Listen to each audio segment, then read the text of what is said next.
Hai Bu Jen.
Halo Pak Rimawan.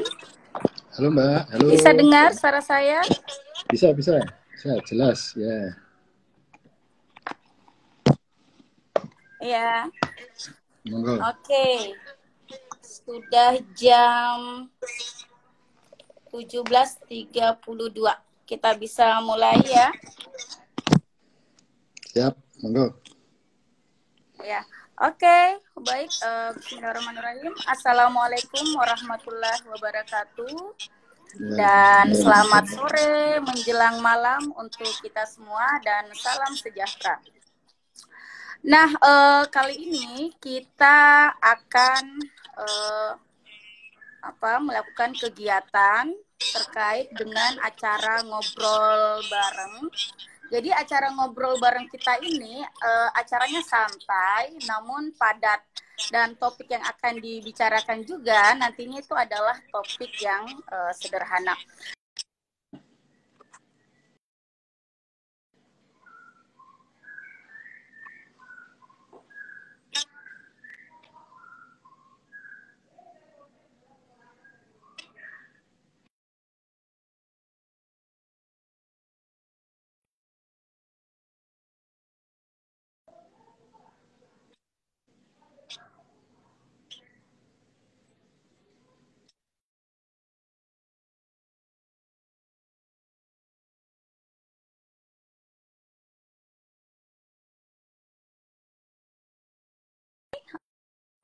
Atau topik yang kita angkat terkait dengan website cegah korupsi. Nah, di tengah-tengah kita sudah hadir narasumber, saya perkenalkan namanya ya, Bapak Rimawan Pradiptyo PhD. Nah, saya bacakan secara singkat riwayat beliau dan beberapa pengalaman beliau. Bapak Rimawan lahir di Ngawi 28 Desember 1969. Dan konsentrasi yang ditekuni terkait crime economic, game theory, dan experimental economic.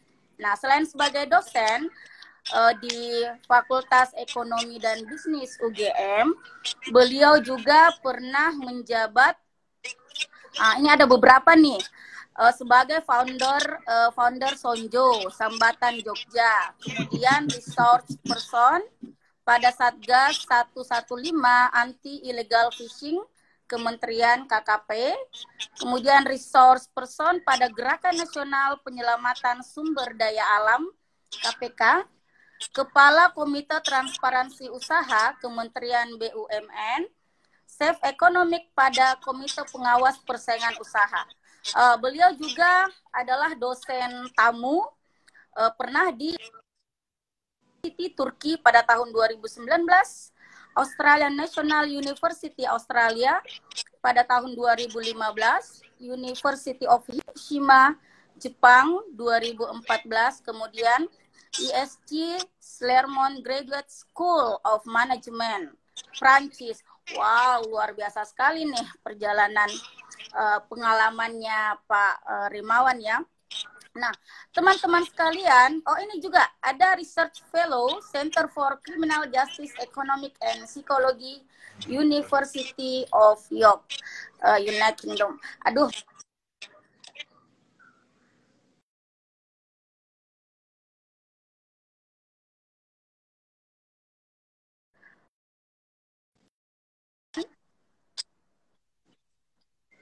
halo, Halo, putus-putus Mbak, putus-putus. putus-putus ya? Halo Pak Rimawan, kalau boleh tahu nama panggilannya? Rimawan aja. Halo? Oke, mungkin karena Halo, jaringan jadi ya Pak. Rimawan aja Mbak. Iya. Oh, Rimawan aja. Saya kira Pak Wawan atau siapa. Ya. Nah, Enggak.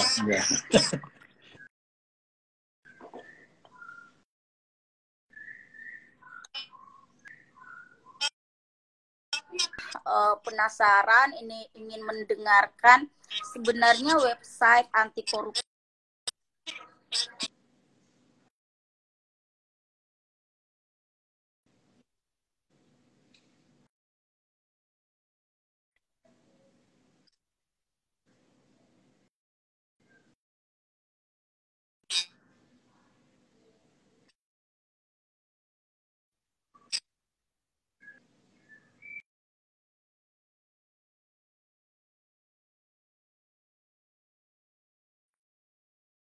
kita.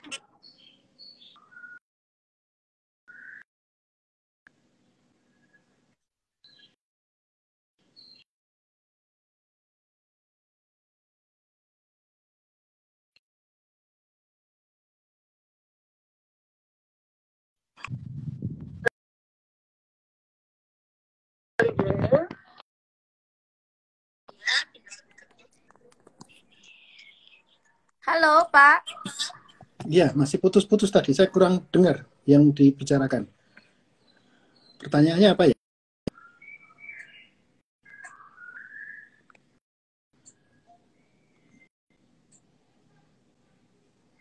Halo?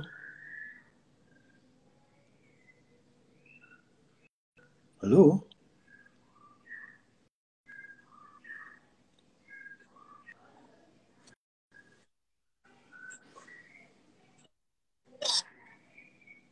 Saya nggak dengar. Suaranya putus. Putus terus ya. Halo. Kalau jaringan di sini bagus. Nah, ini Halo. aku bilang. Halo. Halo, ya, oke. Sudah ya? Ya, oke. Oke, kita langsung ngobrol santai Pak Rimawannya. Sudah bisa ya didengar ya? Monggo. Suaranya? Sudah? Bisa Mbak, yuk. Oke. Nah, nih terkait dengan website cegah korupsi, bagaimana sih sebenarnya sejarah pembentukan awal terbentuknya nih website cegah korupsi ini Pak Rimawan? Ya, jadi ini kan ya sejarah panjang sebenarnya ya. Jadi kalau kita lihat itu flashback lagi 12 tahun lalu sebenarnya. Jadi ketika kami pertama mencoba untuk membangun database korupsi itu sejak tahun 2008. Lalu kemudian waktu itu kami setiap beberapa tahun sekali itu mengupdate datanya. Jadi data dari wave 1, wave 2, jadi wave 1 itu 2009, lalu kemudian 2010 kami update lagi, 2012 kami update lagi, dan terakhir itu 2016 ya kami update database itu. Lalu kami kepikiran waktu itu 2015, mengapa tidak kita membuat website gitu. Tapi waktu itu namanya monitorkorupsi.net gitu. Namanya begitu karena waktu itu kami pas ada acara di UGM kebetulan, dan waktu itu ada komitmen namanya ada Bulak Sumur rekomendasi dari Bulak Sumur gitu terkait dengan masalah penanggulangan korupsi. Karena balik lagi biasanya hal-hal seperti itu terjadi ketika waktu itu ada kasus cicak buaya ya. Jadi kasus cicak buaya, kemudian ada biasa kami di kampus rekan-rekan akademisi demo gitu mendukung KPK gitu ya. Lalu kemudian membuat kajian. Waktu itu saya membuat kajian dari naskah Bulak Sumur gitu istilahnya. Jadi rekomendasi Bulak Sumur terkait dengan bagaimana optimalisasi penanggulangan korupsi. Itu 2015 jadilah monitor korupsi.net. Tapi kemudian di 2016 ketika kami selesai untuk mengupdate wave 4 dari database korupsi, maka kami ubah menjadi cegahkorupsi.feb.ugm.ac.id sehingga itu berada di bawah websitenya FEB UGM gitu. Itu sejarahnya seperti itu. Lalu kemudian di sana kita juga buatkan peta dan lain sebagainya, peta korupsinya dan lain sebagainya, dan kami mempublish berbagai macam hal terkait dengan korupsi gitu ya, didasarkan pada apa yang pernah kami bangun. Nah, sekarang ini kami sedang melakukan perbaikan di websitenya untuk kita perbaiki lagi karena kami sebentar lagi akan punya wave 5 dari database korupsi ini. Itu dari 2001 sampai 2018. Kami mencoba untuk mendapatkan yang data 2019, tapi terpaksa hanya ada 2 putusan yang waktu itu diupload, jadi kami belum bisa mendapatkan sisa putusan yang lain, sehingga terpaksa baru dari 2001 sampai 2018. Jadi ada peningkatan 3 tahun. Kalau di wave keempat itu 2001 sampai 2015. Tapi pola yang di MA itu jangan dipikirkan kayak ketika kita mendapatkan data 2015 berarti kemudian tinggal nyari 2016 dan sebagainya. Tidak, kami harus update dari awal karena seringkali yang kasus-kasus yang dulu itu bisa jadi baru di-upload sekarang. Nah, ini kompleksitas yang terjadi. Jadi sejarahnya begitu. Oke. Siapa kira-kira target dari website Cegah Korupsi? Apakah semua kalangan bisa mengaksesnya? Ya, itu untuk semua kalangan sebenarnya. Jadi intinya adalah ini untuk pembelajaran dari pola, jadi kayak knowledge management ya, istilahnya itu adalah hasil pembelajaran dari kita, dari kami, terutama kaitannya dengan pemanfaatan database korupsi yang kami bangun dan berbagai analisis yang kami lakukan dikaitkan dengan masalah korupsi. Jadi harapannya orang ketika di situ kemudian orang bisa belajar tentang apa sih itu korupsi, bagaimana cara penanggulangannya, bagaimana dampaknya, apa konsekuensinya kalau suatu negara itu memiliki korupsi yang tinggi dan lain sebagainya. Itu harapannya. Jadi orang bisa langsung belajar di situ. Oh iya, keren ya Pak. Nah kalau boleh tahu nih Pak Rimawan, siapa sih pengelola dan siapa yang dapat mengisi di website ini? Apakah pengelolanya dari teman-teman di UGM ataukah juga melibatkan dari teman-teman dari luar UGM? Ya itu pengelolanya ya hanya kami yang bangun data, kami yang mengelola website. Itu kira-kira begitu. Jadi hanya dari Departemen Ilmu Ekonomi saja.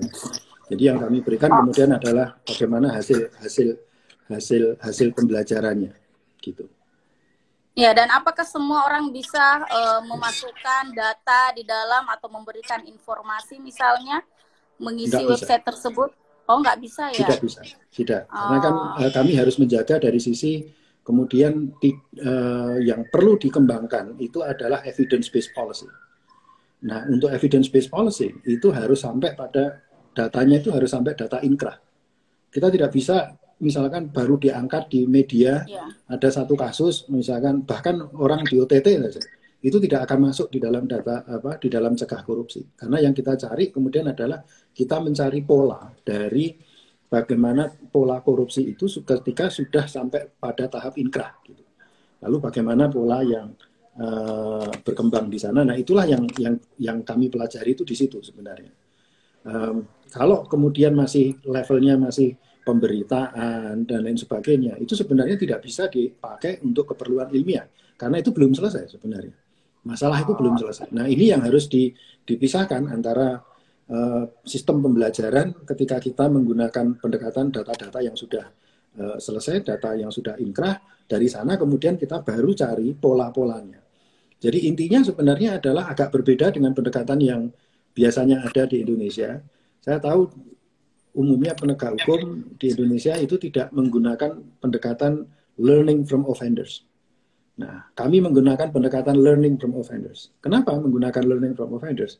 Atau belajar dari pelaku kejahatan? Karena Ya, di bidang kejahatan yang melakukan inovasi itu bukan penegak hukum, yang melakukan inovasi itu ya pelaku kejahatan gitu. Sehingga kami berusaha untuk mengumpulkan informasi sebanyak mungkin, memahami cara berpikir mereka, lalu kemudian mencari cara untuk mencegahnya. Kan kira-kira begitu. Oh gitu ya. Kalau misalnya kita ingin menemukan data terkait dengan berapa jumlah kasus korupsi di tahun sekian misalnya, apakah kita bisa akses lewat website itu? Itu bisa. Pak Rimawan? Itu bisa. Itu bisa. Ya? Karena nanti kita berikan akses untuk datanya itu gratis. Jadi orang bisa download dalam bentuk Excel begitu, nanti bisa di-download. Jadi orang bisa kemudian menggunakan software statistik untuk main-main, untuk mengolah datanya. Itu mau dikelola seperti apa, monggo saja itu. Wah, menarik sekali sebenarnya. Jadi mahasiswa juga bisa terbantu nih kalau misalnya dia ya sedang menulis skripsi atau karya ilmiah, dan juga para peneliti bisa mengambil data dari dalam website itu ya, Pak Rimawan ya. Nah, oke. Ya, sejak awal memang seperti itu. Ya, sejak awal memang seperti itu idenya. Iya. Iya. Oke. Kemudian Pak, website cegah Pak Rimawan itu bedanya dengan website lain dari beberapa organisasi anti korupsi itu apa kira-kira? Bagaimana? Ada enggak perbedaan? Waduh, saya kebetulan tidak melihat yang lain ya. Jadi saya kebetulan tidak melihat yang lain. Jadi kita hanya fokus pada apa yang kita miliki.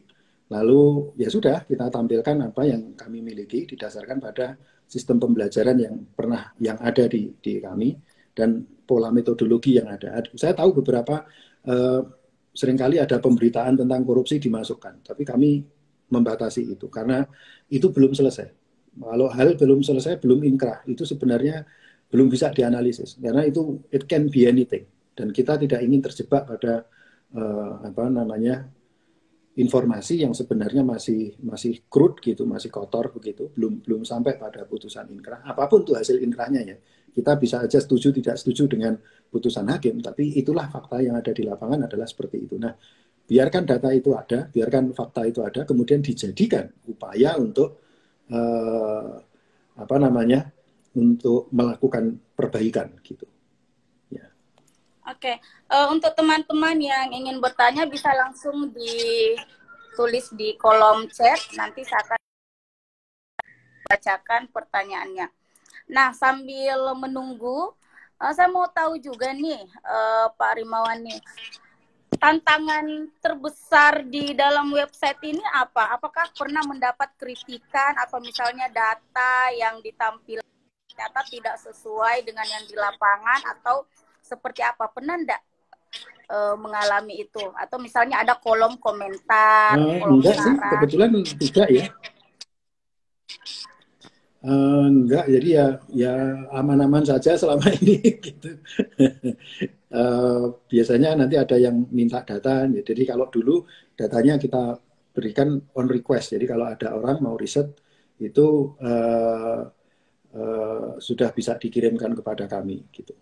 Jadi biasanya di waktu itu karena polanya masih. Nah, ke depan yang kita ingin coba lakukan itu adalah datanya bisa di-download langsung gitu. Oke. Nah, ini di kolom komentar Pak Rimawan juga bisa membacanya. Saya juga bisa membaca. Ini dari Mbak Vira Mubaina. Nah, Mbak Rim izin bertanya, Pak Rim, kira-kira apa faktor yang menjadikan ritme inovasi aparat penegak hukum tidak bisa secepat ritme inovasi pelaku kejahatan? Apakah ada temuan yang bisa dibagi ke kami? Nah, ya, ini banyak sebenarnya. Jadi kalau kita lihat itu ada pertanyaannya, ya pertanyaan yang besar aja deh. Misalkan, mengapa sih undang-undang tipikor itu denda itu 1 miliar? Saya mau tahu. Bisa dijawab kira-kira. Kenapa denda maksimum 1 miliar? Dasarnya 1 miliar itu dari mana? Belajar nggak dengan berapapun yang diambil oleh para koruptor? Kan itu pertanyaannya. Kenapa dari tahun 99 sampai sekarang itu tidak ada perubahan sama sekali? Dan mengapa denda itu maksimum? Ini pertanyaan-pertanyaan yang simpel sebenarnya, karena cara berpikirnya pelaku kejahatan itu tidak seperti itu. Jadi yang salah di sini apa? Yaitu adalah si pembuat, si penyusun kebijakan. Penyusun kebijakan itu tidak memahami bagaimana cara berpikirnya si pelaku korupsi. Sehingga kemudian membuat aturan yang seolah-olah jadi justru mengawang-awang gitu. Jadi koruptornya kalau ngambil itu ya bebas saja dia mau ngambil berapa, tapi dendanya maksimum cuma 1 M. Pertanyaan saya, dari mana datangnya angka 1 M itu? Pembelajaran model apa yang bisa memberikan kepada kita bahwa denda itu kok maksimum 1 M? Ya, ini kan pertanyaan-pertanyaan yang langsung saja kita ulang ini. Ayo, itu artinya apa? Artinya kita tidak paham cara berpikirnya mereka. As simple as that. Ya, as simple as that. Ayo. Nah, jadi kira-kira pertanyaan saya, kok bisa? Ya. Apa bagaimana? Ada satu contoh temuan mungkin yang bisa dibagi ke kami? Ya banyak itu kalau di presentasi kami, biasanya kami melakukan presentasi ya, itu sudah kami cek gitu. Nanti bisa dilihat ya dari berbagai kasus itu yang ada gitu ya. Dan misalkan satu contoh ini, kalau kita lihat, kita itu sebenarnya lucu. Jadi jadi kalau didasarkan pada W4 aja ya, saya pakai W4 aja karena yang W5 belum selesai, kita masih kerjakan.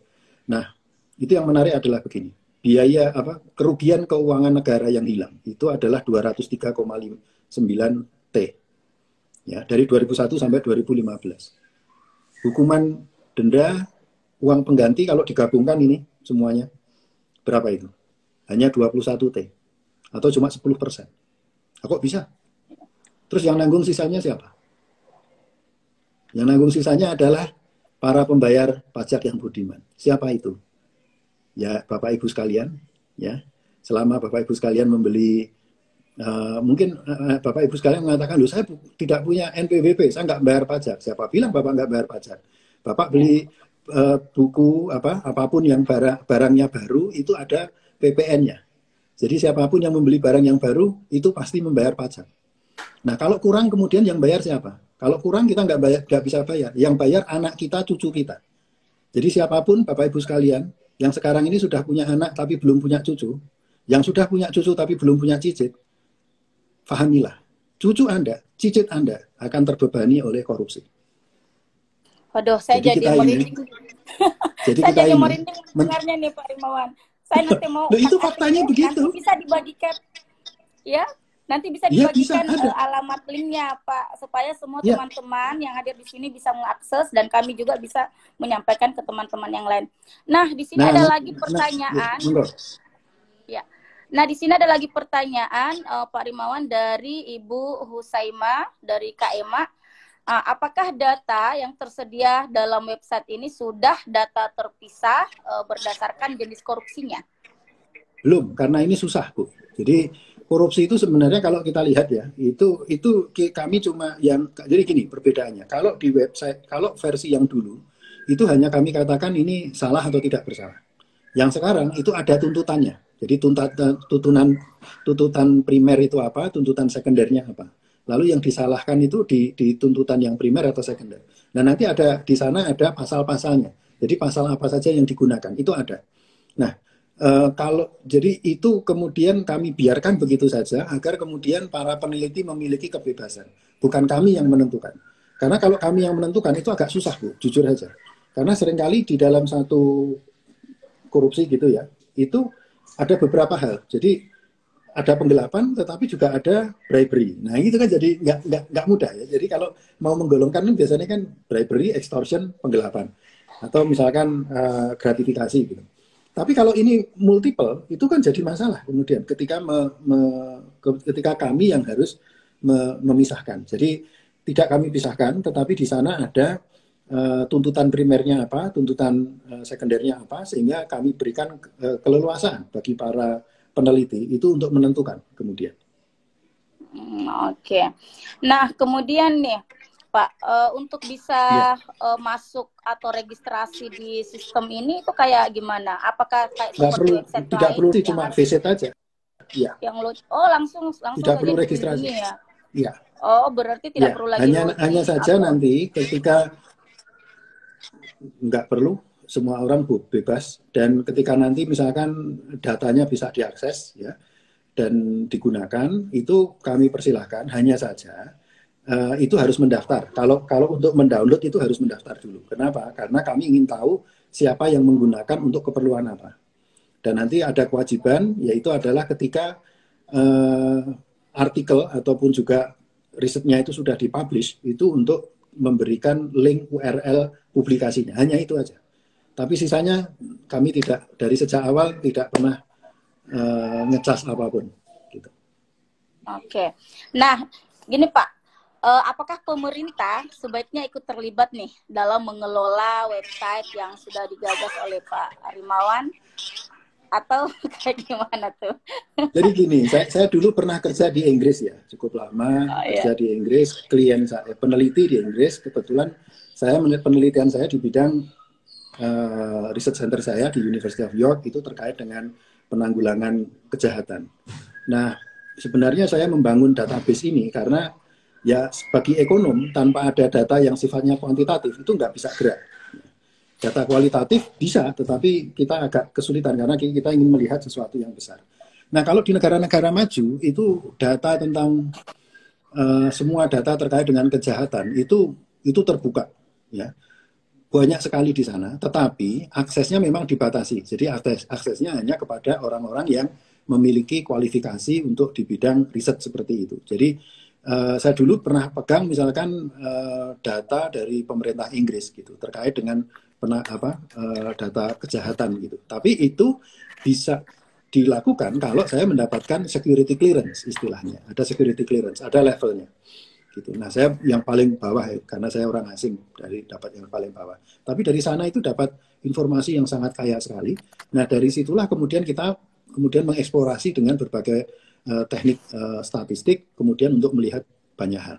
Nah, selain yang dimiliki oleh pemerintah, yang tadi kepolisian dan lain sebagainya, itu juga ada yang terbuka. Jadi misalkan NCDS, National Child Development Survey, itu survei longitudinal, ya, modelnya cohort begitu, of child. Jadi kayak itu dan bagaimana kaitannya dengan kejahatan. Orang kemudian dia tinggal register aja kalau dia mau mendownload, dan kalau sudah sudah publish itu memberikan hasilnya. Nah, di situ banyak informasi yang dipakai dan banyak analisis yang dikembangkan. Itu. Salah satu analisis yang menarik adalah antara saya dengan bos saya dulu menemukan begini, ini dari database ini tadi ya, bahwa anak yang menjadi korban bullying itu tendensinya lebih tinggi ketika dia sudah dewasa itu menjadi pelaku kejahatan daripada pelaku bullying.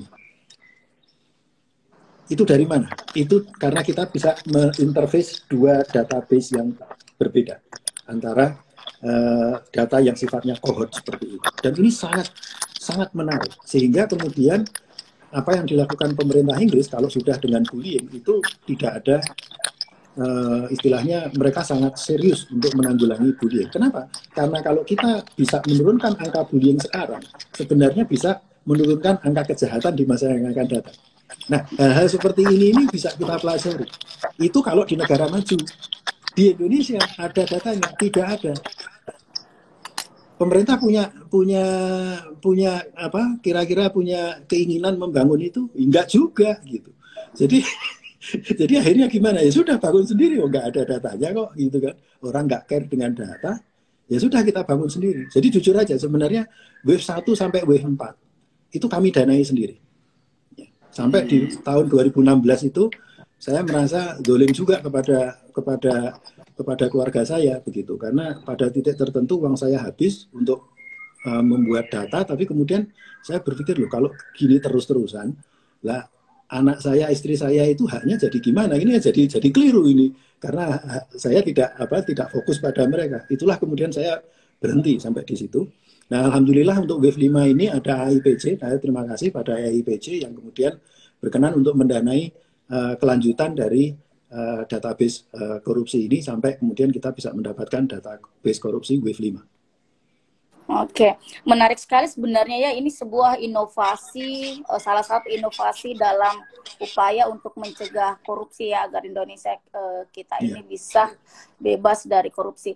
Nah, kalau saya mau minta lagi pandangannya dari Pak Rimawan. Kalau Pak Rimawan sendiri melihat bagaimana kondisi negara kita dengan kasus korupsi yang tidak berhenti, bahkan semakin marak, kemudian terkait dengan undang-undang KPK ini, mungkin di luar dulu ya dari bicara terkait website kita. Saya mau minta pandangannya nih Pak Rimawan nih, melihat situasi negara kita nih. Iya, ternyata di negeri ini orang tidak suka dengan transparansi. Itu pendapat saya. Ya, jadi kalau dilihat, jadi sebenarnya mengapa terjadi pelemahan terhadap KPK? Karena disitulah sebenarnya awal dari ketika KPK itu mulai berhasil membuat banyak pihak itu tidak bisa bergerak.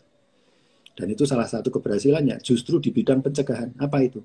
Gerakan Nasional Penyelamatan Sumber Daya Alam atau GNPSDA. Itu sangat berhasil. Karena pada saat itu banyak perizinan pertambangan sampai 6.000 yang harus kemudian dihentikan.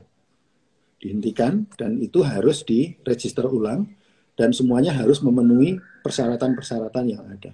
Itu dilakukan oleh KPK. Nah, ini seringkali yang kayak begini tidak banyak diliput oleh pers, gitu kan. Tapi juga kemudian berapa PNBP yang bisa ditingkatkan dan lain sebagainya, itu besar yang dilakukan oleh KPK itu. Itu sebabnya kemudian menarik ya kalau kemudian Undang-Undang 19 tahun 2019 itu tiba-tiba muncul tidak masuk dalam prolegnas 14 hari atau 15 hari itu bisa selesai gitu.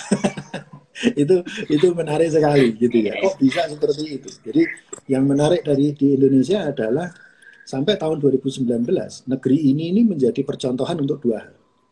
Satu adalah untuk masalah penanggulangan korupsi. Contoh kedua itu adalah penanggulangan IUUF, penanggulangan illegal fishing. Nah, kebetulan saya ada di dua tim itu kebetulan. Ya, dan bisa melihat sendiri sebenarnya ada banyak riset yang dilakukan dan itu menunjukkan kalau dievaluasi ya hasilnya bagus, memang bagus dan kita menjadi percontohan bagi negara di seluruh dunia untuk dua hal itu dan sangat dihormati. Tapi sekarang di 2020 apa yang kita peroleh? Bekasnya sudah tidak ada. Iya ya. Nah, inilah yang menjadi keprihatinan gitu ya. Tapi bagi kami ya terus saja suarakan kami harus melakukan apa yang harus dilakukan, bangun database ya terus bangun database, riset ya terus riset ya. Kami mengatakan kewajiban kami adalah kemudian berbicara jujur kepada semua orang, hasilnya seperti apa kaitannya dengan masalah korupsi dan penanggulangan korupsi itu untuk kami persembahkan kepada bangsa Indonesia. Oke, menarik sekali ya. Jadi kita tidak boleh berhenti, Pak ya. Termasuk menanamkan 9 nilai, dimulai dari diri kita, keluarga, lalu mengajak orang lain. Seperti yang dilakukan oleh Saya Perempuan Anti Korupsi selama ini.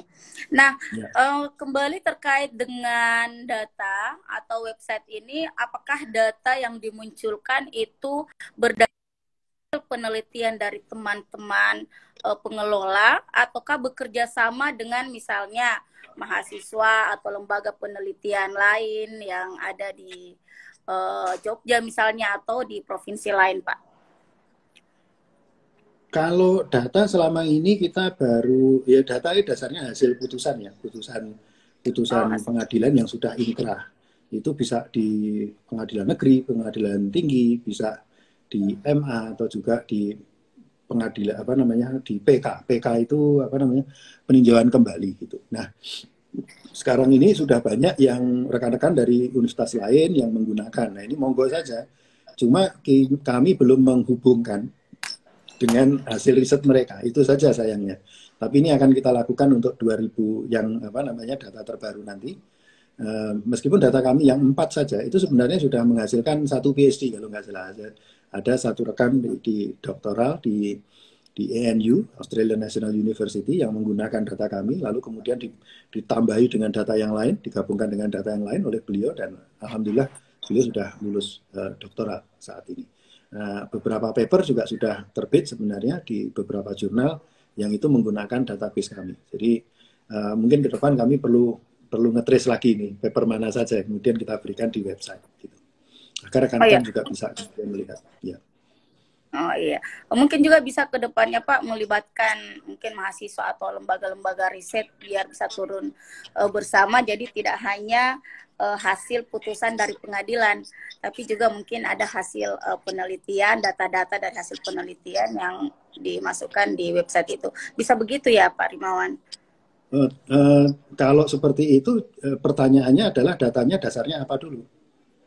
Itu yang harus dicek. Karena database itu harus hati-hati dengan database. Tidak bisa kita memasukkan sembarang data untuk masuk. Jadi harus dijaga dengan keobjektifan dari datanya.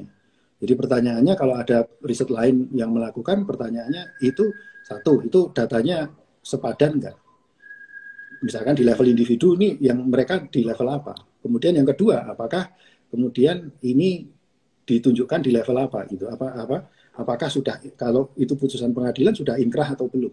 Karena kalau itu nanti tidak dijaga, itu nanti database-nya jadi samples, Bu. Itu macam-macam bisa ada di situ, tapi kemudian tidak fokus. Dan itu jadi masalah, karena reliabilitas dari data menjadi permasalahan. Oh iya. Oke, untuk teman-teman yang masih standby di room ini, jika ingin bertanya, bisa langsung ketik di kolom chat, dan nanti akan dibaca langsung oleh narasumber, dan juga saya akan membantu untuk menyampaikan pertanyaannya. Nah, sambil menunggu, karena kayaknya tidak ada yang bertanya, mungkin semua penasaran, ingin mengetahui link website ini, mungkin ada yang lagi on atau mungkin di depan laptop ingin langsung mengecek seperti apa sih isi dari website cegah korupsi ini, Pak Rimawan. Mungkin ya, bisa disebutkan, nanti saya bantu ketik. Ya. Ini saya ketik aja deh, bisa ya. Jadi itu dicegah korupsi.feb.ugm.ac.id. Nah, tapi mohon maaf Bapak Ibu, yang kondisi yang sekarang kami sedang memperbaiki memperbaiki informasi-informasi yang ada di sana. Artikel-artikel masih ada, tetapi untuk database tentunya nanti kami menunggu sampai launching nanti tanggal 18. Gitu. Oh, akan di launching ya pada tanggal 18 ya? Nanti sesuai dengan ACS ya, Anti Corruption Summit akan di launching datanya di sana. Jadi kami belum bisa berikan datanya terlebih dahulu. Tapi beberapa kajian terkait dengan riset-riset terdahulu itu sudah ada di website, dan itu bisa dibaca. Juga kami berikan misalkan frequently asked question ya, jadi kayak mitos dan realitas. Karena seringkali di Indonesia ini banyak orang itu aneh-aneh gitu, mengatakan misalkan korupsi itu oli pembangunan gitu. Nah, yang jadi masalah itu adalah ya memang itu ada paper yang seperti itu. Tetapi kalau di riset kalau kita lihat di bagaimana perdebatan di teori ekonomi, itu kelihatan bahwa sebenarnya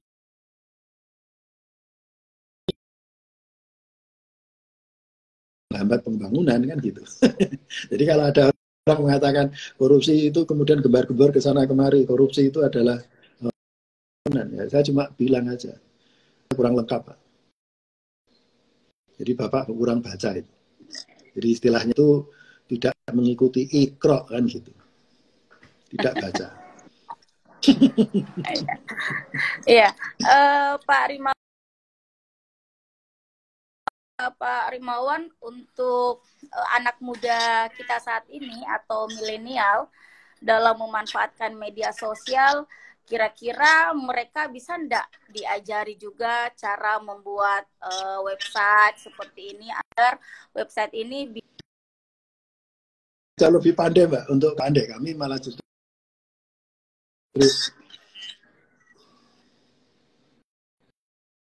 kalau untuk membuat websitenya mereka jauh lebih pandai itu. Bahkan kami banyak berkonsultasi dengan rekan-rekan milenial ya, untuk kemudian untuk bisa menjangkau lebih banyak. Iya. Yang penting itu sebenarnya ini bukan membuat kontennya, tapi kemudian ada kesan dalam kita anggap itu adalah baik. Nah, kita lihat ini itu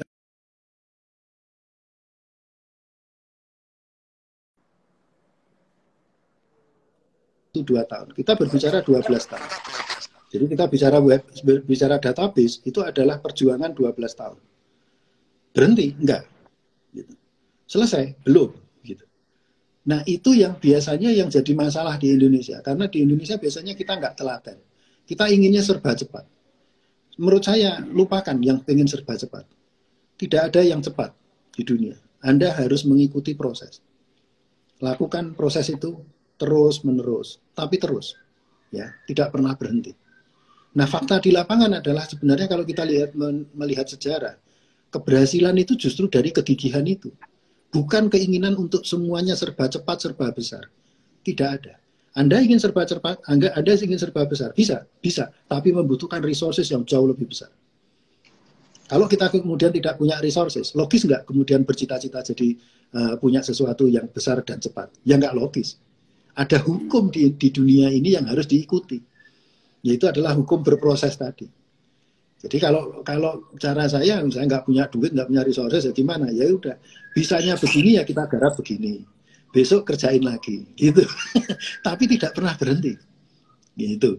Itu sebabnya kayak konsep biaya sosial korupsi, database korupsi, kemudian cegah korupsi ini. Ini bagian dari rentetan dari apa yang kita lakukan terus-menerus selama 12 tahun. Tidak pernah berhenti.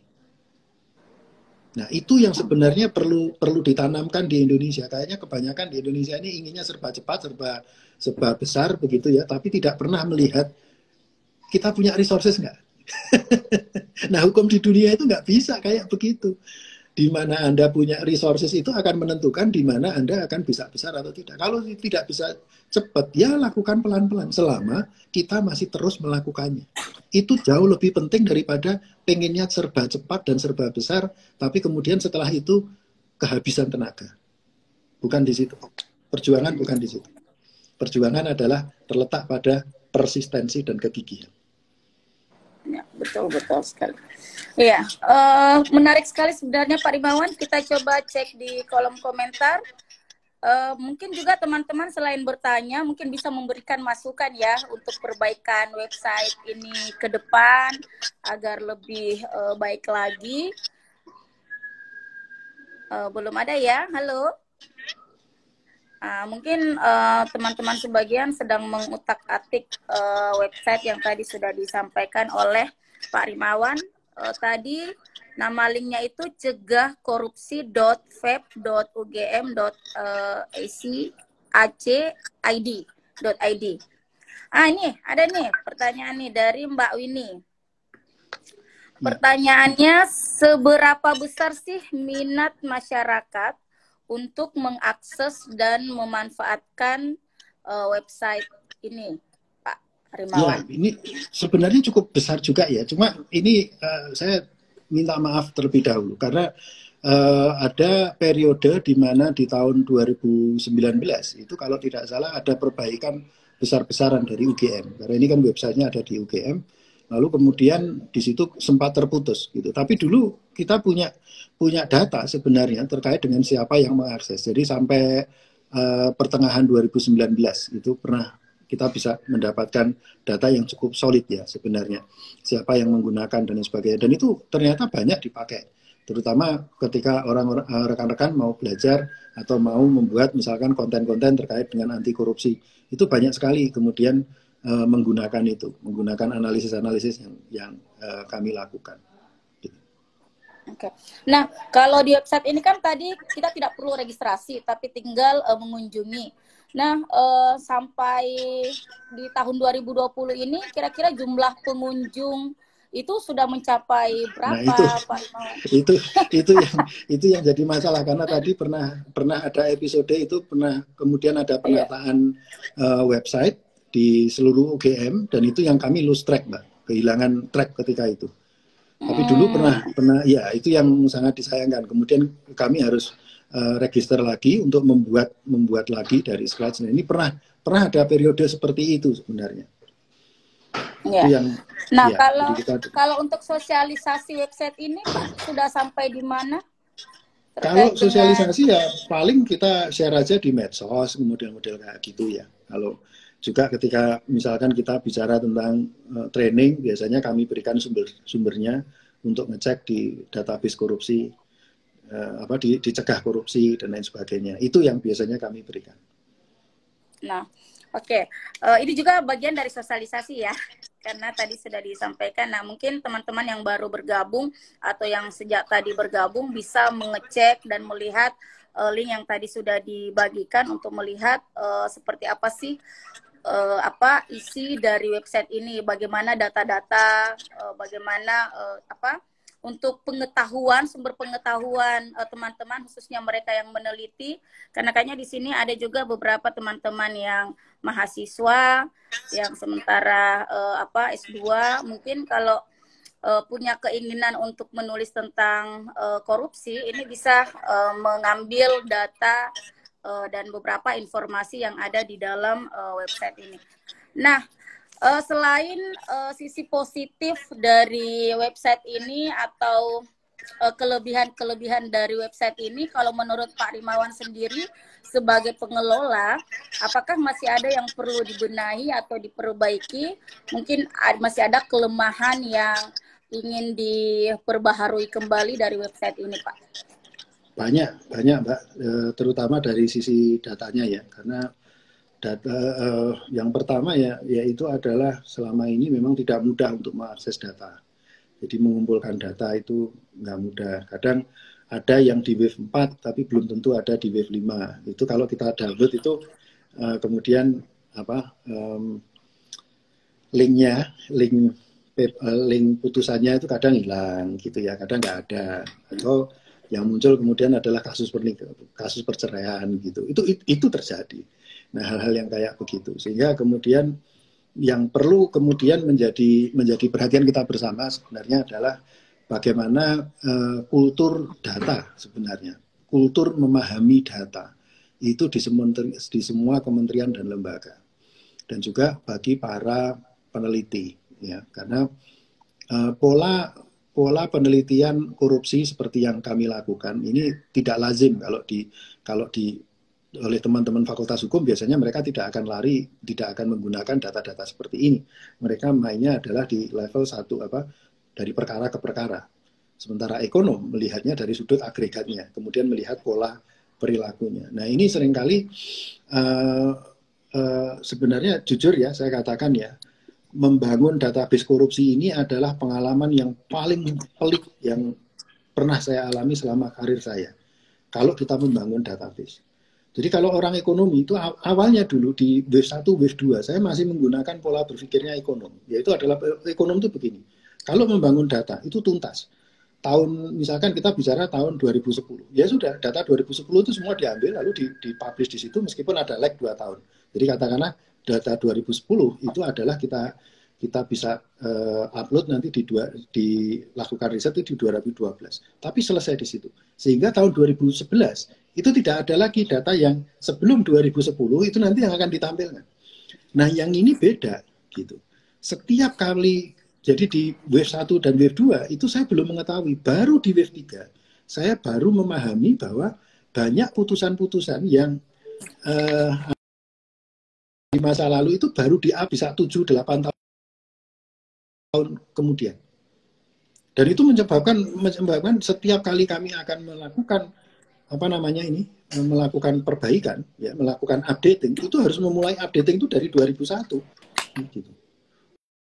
Oh, ini pekerjaan yang tidak mudah karena kami tidak ingin ada satu kasus pun yang slip misalkan tidak terambil gitu. Kemudian yang kedua adalah yang perlu diperhatikan itu adalah penulisan putusan itu tidak menggunakan format yang strict. Sehingga kalau kita gunakan pendekatan natural language processing dari teman-teman dari computer science itu sudah bisa, tetapi tentunya banyak hal yang harus check and rechecknya itu berkali-kali gitu. Nah, ini yang karena pola dari SOP penulisan putusan kita ternyata tidak serigid dengan yang ada di negara-negara maju. Kalau di negara-negara maju sangat titik koma dan sebagainya itu sampai ke level itu. Jadi misalkan titik, spasi, kemudian baru huruf lagi. Kalau kemudian munculnya adalah titik, spasi, spasi, baru huruf, itu bermasalah. Komputernya yang bingung kemudian. Ini menyebabkan permasalahan yang seperti ini. Kami coba gunakan teknologi yang terbaik yang ada, gitu ya, untuk kemudian membuat ini. Tapi tidak telak lagi, kami harus tetap menggunakan banyak tenaga manusia untuk kemudian cek and recheck lagi. Karena memang situasinya tidak seideal yang kita bayangkan. Tapi saya juga paham, kita hidup di negara berkembang. Saya pernah di negara berkembang, pernah di negara maju. Di negara maju semua data dan sebagainya tentunya sangat berbeda dengan di negara berkembang. Ya inilah bagian dari learning process bagi kita yang ada di negara berkembang untuk kemudian lebih paham tentang data dan tahu bagaimana memanfaatkan dan juga memproduksi data. Oke. Teman-teman, mungkin ada yang masih mau bertanya atau memberikan masukan untuk kelengkapan dari website yang sangat luar biasa ini. Mungkin juga nanti sosialisasinya Pak Rimawan bisa lebih digaungkan lagi supaya semua teman-teman khususnya mahasiswa dan para peneliti, karena memang agak sulit kita menemukan website untuk mendapatkan data terkait dengan kasus korupsi. Karena banyak juga yang terkesan ditutup-tutupi, bahkan di beberapa organisasi yang terkait dengan cegah korupsi atau lembaga-lembaga itu tidak menyediakan data terkait dengan korupsi, ya paling misalnya tulisan-tulisan tentang informasi-informasi, tapi data-data ini menjadi kelemahan kebanyakan orang sebenarnya. Nah, inovasi yang dibuat atau yang digagas oleh Pak Rimawan ini tentunya luar biasa. Dan saya tuh berharapnya juga untuk para milenial dan generasi muda kita betul-betul memanfaatkan media sosial di era teknologi ini, apalagi di masa pandemi. Terkait dengan masa pandemi, karena ini sudah waktunya jam 18.21, karena kita hanya 1 jam ngobrolnya. Ini kalau terkait di masa pandemi ini, Pak Rimawan, apakah ada juga data yang diakses mungkin, atau bagaimana situasi atau data tentang korupsi di masa pandemi? Ada tidak? Oh, tidak ada. Karena kan semuanya harus inkrah ya. Kalau inkrah itu kan masih katakanlah itu harus terdeteksi macam-macam. Itu sebabnya tadi yang bisa kami akses itu hanya sampai 2018. Yang data 2019 itu pun hanya ada 2. Jadi kami mendingan tetap enaknya mengatakannya ini dari 2001 sampai 2018. Karena itu tadi masalahnya tidak upaya untuk mengupload itu juga butuh waktu juga dari rekan-rekan di MA dan juga di pengadilan-pengadilan. Ya, apakah nanti Pak Rimawan untuk kedepannya untuk perkembangan website ini selain hasil putusan dari pengadilan yang sudah inkrah, apakah juga akan ada pendataan yang di luar dari hasil putusan? Tidak ada, hanya dari putusan saja. Karena kami menjaga validitasnya tadi, ya. Karena masalah di validitas. Kalau kaitannya dengan kasus-kasus hukum itu harus semuanya yang inkrah. Tidak bisa kemudian kita mendata mencari-cari gitu, nggak bisa. Disurvei dan macam-macam itu nanti itu akan beda ya, database yang berbeda lagi dan tidak bisa disatukan. Oke. Nah, untuk ini kita sisa berapa menit nih? Sisa 8 menit ya. Nah, saya ingin mendengar closing statement dari Pak Rimawan dan juga mungkin saran-saran untuk teman-teman yang hadir di sini dan tentunya untuk masyarakat umum terkait dengan usaha penanggulangan korupsi atau bagaimana terkait dengan inovasi-inovasi yang bisa lahir untuk membawa Indonesia kita menjadi lebih baik dan bebas dari korupsi. Ya, silakan. Baik. Jadi gerakan korupsi itu dimanapun di dunia itu bukan gerakan yang singkat. Tidak ada, jangan pernah berpikir kemudian Anda terlibat dalam 1-2 kali 1-2 tahun gerakan anti korupsi kemudian Indonesia semuanya akan menjadi lebih baik. Tidak. Jadi fakta di lapangan menunjukkan reformasi itu membutuhkan puluhan tahun. Dan itu yang terjadi di berbagai negara-negara yang telah maju seperti sekarang ini. Inggris itu membutuhkan waktu 52 tahun untuk melakukan reformasi, tapi hasilnya kemudian itulah yang membuat Inggris kemudian menjadi negara adidaya sejak tahun 1815, ketika mereka pertama kali mengalahkan Prancis, hingga kemudian 1945. Lebih dari 100 tahun mereka menguasai lebih dari sekitar setengah dari bumi ini. Itu gara-gara reformasi. Nah, cuma masalahnya seringkali balik lagi, kita itu bangsa Indonesia umumnya tidak sabar, tidak gigih, tidak sabar untuk mengikuti pola reformasi itu sedikit demi sedikit. Maunya serba cepat, maunya serba besar. Nah, kalau itu agak susah. Jadi memang yang dibutuhkan kemudian adalah, ini kita bicara maraton, Mbak. Kita bukan bicara sprint. Intinya begitu. Jadi perjuangan anti korupsi itu adalah bukan perjuangan untuk kaum kita, bukan untuk perjuangan generasi kita sebenarnya. Itu adalah perjuangan untuk generasi anak kita, cucu kita, cicit kita, dan generasi yang akan datang. Karena suatu saat kita pun juga akan dimintain pertanggungjawaban. Yang sulit bagi saya adalah kalau sampai ditanya oleh anak atau cucu, Pak, dulu negara ini korupsinya besar, Bapak ngapain? Pertanyaannya saya bisa jawab enggak? Itu saja mungkin pesan dari saya. Terima kasih. Oke. Dan termasuk website ini Pak ya akan selalu ada untuk bisa digunakan oleh anak-anak muda nantinya.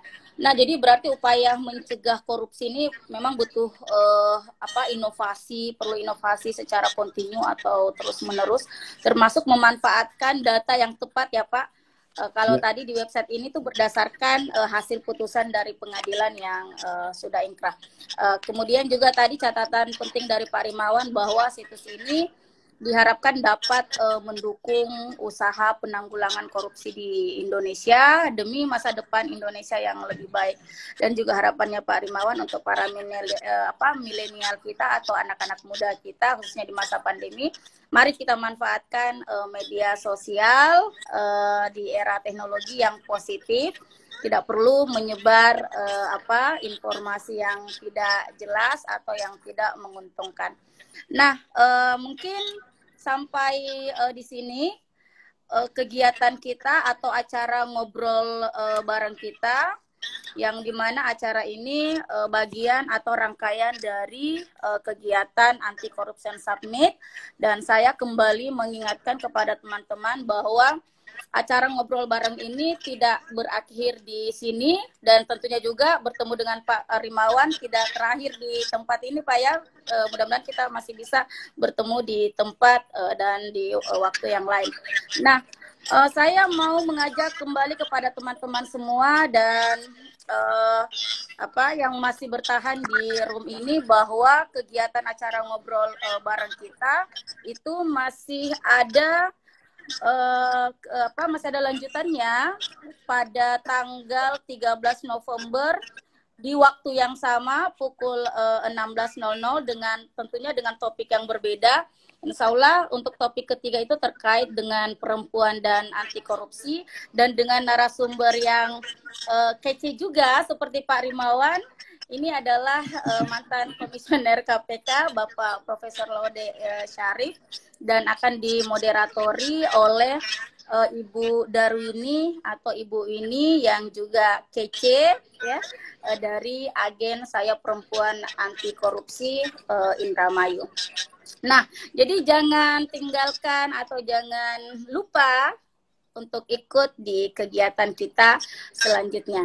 Dan untuk obrolan santai ini masih ada 4 sesi, jadi sisa 2 lagi. Ada topik 3, perempuan dan anti korupsi, kemudian ada lagi mengenal Anti Corruption Summit.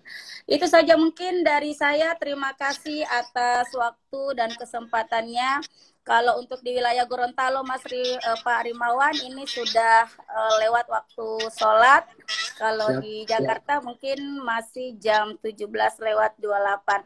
Terima kasih sekali dan atas waktunya Pak Rimawan. Mungkin Pak Rimawan sangat sibuk, tapi masih menyempatkan untuk ikut bersama kami memberikan pengetahuan dan juga memberikan informasi terkait dengan website yang menjadi salah satu gagasan beliau yang luar biasa. Setelah ini teman-teman yang hadir di sini silahkan buka linknya yang tadi sudah dicatat langsung oleh Pak Rimawan dan kita akan memperoleh data-data penting terkait dengan korupsi di sana.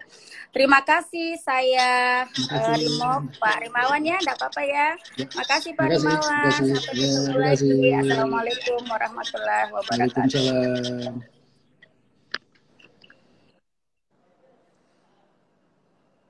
Oke, terima kasih teman-teman semua. Kita ketemu lagi ya di episode berikutnya. Ngobrol bareng bersama orang-orang hebat. Terima kasih. Assalamualaikum warahmatullahi wabarakatuh.